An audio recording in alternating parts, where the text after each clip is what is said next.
Oke baik, pada saat ini saya mau menanyakan kepada Anda karena berapa orang yang saya bertemu di luar sana menceritakan tentang kehidupan sehari-hari. Jadi kalau di dalam kehidupan itu katanya kita harus banyak sabar. Nah itu seperti apa sih banyak sabar itu seperti apa? Faktor-faktor kesabaran itu seperti apa? Nah, saya ingin Bapak jelasin di sini. Oh, jadi kalau pertanyaan menjalani hidup itu harus sabar ya. Memang benar, itu ada benarnya menjalani hidup ini dengan sabar. Tapi tanda kutip, dalam hal apa dia bisa sabar? Dalam hal keuangan atau pekerjaan atau pengharapan? Nah, pertanyaannya begini. Yang ngomong itu enak, jelas, gampang. Contohnya begini, hari ini saya harus mendapatkan uang, pasti saya dapatkan uang 300.000, kan nggak keberatan, hanya ngomong, ya kan? Tapi coba dia lakukan. Kalau dia sudah lakukan dan dia tidak mendapati itu, pasti rasa sabarnya nggak ada. Itu semua orang.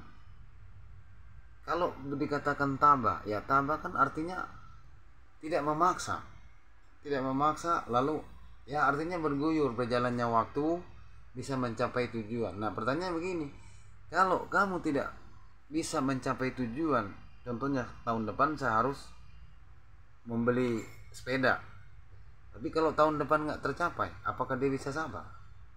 Ya pasti nggak ada. Memang semua orang itu ngomong jalan hidup itu sabar, tambah ya, rezeki sudah ada yang ngatur. Memang benar, nggak salah. Cuman masalahnya begini, dia mau sabar artinya mau bersyukur, dia ada nggak? Lu kalau dia nggak ada, apanya mau disyukurin? Ada juga yang bilang semakin banyak kamu memberi, semakin banyak kamu mendapat. Nah pertanyaan, ada nggak dia mau beri? Kalau dia nggak ada untuk memberi, bagaimana dia mau mendapatkan? Sedangkan dia nggak ada. Nah alangkah baiknya hidup itu kalau sudah ada ya kita memberi. Tapi bukan berarti pemberian juga harus mengosongkan di dalam kehidupan kita. Apa yang mengosongkan? Ya kamu dapat 1 juta, kamu kasih semua, ya itu mah nggak makan, mati kita.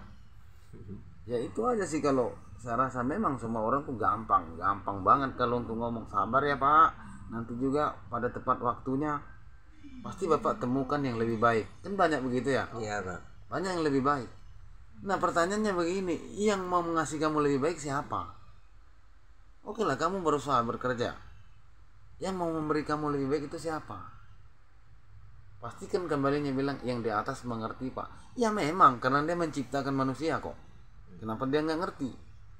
Nah masalahnya di mana? Siapa orangnya? Contohnya kita melihat orang, artinya boleh dikatakan artinya hidupnya hanya berharap belas kasihan ya. Nah terus kira-kira kalau seandainya kamu ada, bisa nggak kamu bantu dia? Ya pasti kamu bilang pak sabar ya pak, suatu saat pasti akan ditemukan. Sabar. Nah sampai kemana sabarnya orang itu? Kalau hari Sampai kapan? ya itu Iya ya. sabarnya sampai kemana kalau dia nggak makan hari ini? Ya. Oke baik, terima kasih. Mungkin dari saya itu. Jadi kenapa banyak tindak kejahatan kriminal? Ya karena memang nggak bisa nahan sabar, terutama perut loh. Perut. Kalau perut ini lapar, apa aja dia bisa lakukan.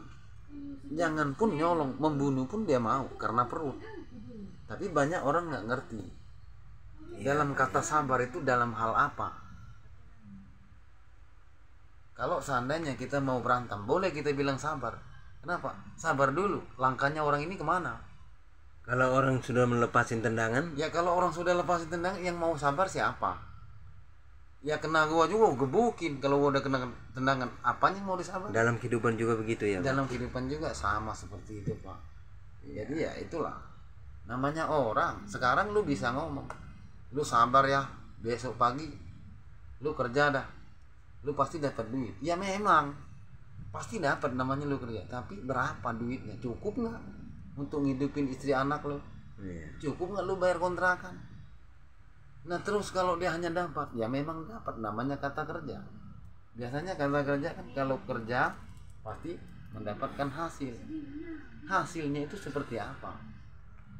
Nah yang dicari manusia ini, kalau bisa itu dia maunya kerjanya nggak terlalu capek, nggak terlalu repot, hasilnya gede, besar. Nah terus kerja apaan?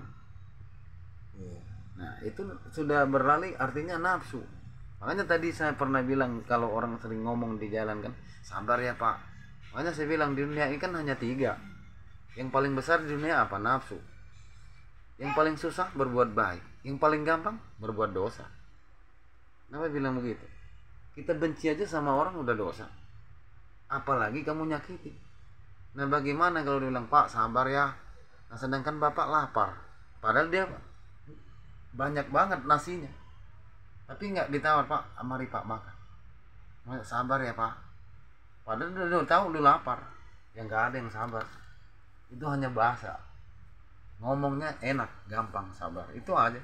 Oke baik, terima kasih, selamat malam. Terima kasih sudah memberikan penjelasan kepada saya malam ini. Terima kasih Pak. Semoga pemirsa juga bisa nonton ini dan bisa menyimak kata-kata Bapak ini dengan baik. Ya mudah-mudahan dengan adanya video ini artinya mereka mengerti kata sabar tuh versinya yang mana. Versi yang mana? Yang mana dulu?